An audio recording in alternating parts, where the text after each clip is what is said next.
আসসালামু আলাইকুম রহমতুল্লাহ। আজকে আমি আপনাদের সাথে যে হাদিসটা শেয়ার করব এটা মুসলিম শরীফের হাদিস, এবং এই হাদিসটা আমি মানুষের সাথে যখনই দেখা সাক্ষাৎ হয় বা কোরআন হাদিস নিয়ে আলোচনা হয় তখন চেষ্টা করি অন্যান্য হাদিসের পাশাপাশি এই হাদিসটাও মানুষের সাথে শেয়ার করার জন্য, যাতে করে এই হাদিস সম্পর্কে যারা জানে না তারাও যাতে এই হাদিসটা সম্পর্কে জানতে পারে। আল্লাহ রাসূল সাল্লাল্লাহু আলাইহি ওয়াসাল্লাম বলেছেন, আমি আমার উম্মতের ওই সমস্ত লোকদের সম্পর্কে জানি যারা কিয়ামতের দিন হাসরের ময়দানে উঁচু উঁচু পাহাড় সমান নেকি নিয়ে আসবে, সওয়াব নিয়ে আসবে, আমলনামা ভরপুর সওয়াব নিয়ে আসবে।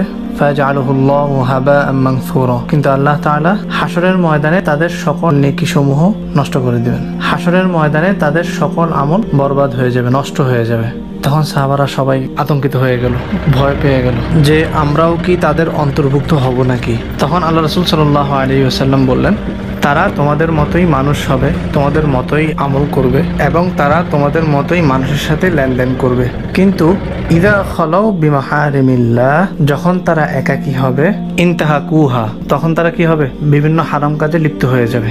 এই হাদিসটা মুসলিম শরীফের হাদিস, এবং আল্লাহ রাসূলের জামানায় সাহাবায়ে কেরাম তো এই ধরনের কোনো গুনাহে তো তারা লিপ্তই হইতো না, আর তখনকার সময় একাকী হয়ে তারা কি বা এমন গুনাহ করবে। রাদিয়াল্লাহু আনহুম আজমাইন। তো এই হাদিসটা বর্তমান সময়ের জন্যই, আমার জন্য এই হাদিস, আপনার জন্য এই হাদিস। যাদের কাছে স্মার্টফোন আছে, যাদের কাছে মোবাইল আছে, যাদের কাছে ইন্টারনেট আছে, যাদের কাছে ল্যাপটপ আছে, প্রত্যেকের জন্যই এই হাদিস। আর বর্তমান সময়ে প্রত্যেকের হাতেই পুরো দুনিয়া, সবার কাছেই অ্যান্ড্রয়েড, সবার কাছেই ল্যাপটপ, সবার কাছেই আইফোন এবং সবার কাছেই স্মার্টফোন।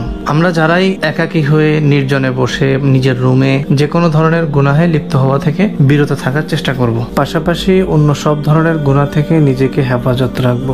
নির্জনে, গোপনে কিংবা প্রকাশ্যে যত ধরনের গুনাহ আমরা ইতিপূর্বে করেছি, আল্লাহ তাআলার কাছে সেগুলোর জন্য তওবা করব এবং পরবর্তী সময় থেকে সেগুলো থেকে বিরত রাখবো নিজেকে। আশরাফ আলী থানভী রহমতুল্লাহ আলাইহি বলেন,